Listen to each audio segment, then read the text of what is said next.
আওয়ামী শাসনামলে গণতন্ত্রকে পরিকল্পিতভাবে ধ্বংস করা হয়েছে বলে অভিযোগ করেছেন বিএনপি মহাসচিব মির্জা ফখরুল ইসলাম আলমগীর। সকালে রাজধানীর সিরডাপ মিলনায়তনে অর্থনীতি, শাসন ও ক্ষমতা গ্রন্থ প্রকাশ ও আলোচনা সভায় তিনি এই অভিযোগ করেন।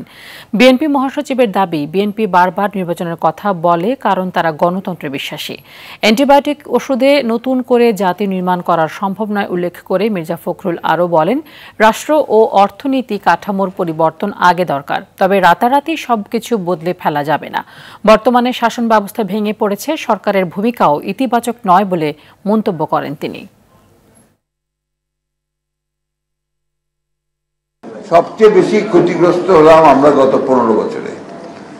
গণতন্ত্র বলতে কথাটাকে পুরো উড়িয়ে দেওয়া হলো এবং বাংলাদেশের মানুষের যে নিজস্ব চিন্তা ভাবনা, আকাঙ্ক্ষা, একটা গণতান্ত্রিক সমাজ নির্মাণ করবার, তার মধ্য থেকে সবকিছুকে নিয়ে আসা, সেটাকে পুরোপুরিভাবে নস্যাৎ করে দেওয়া হয়েছে।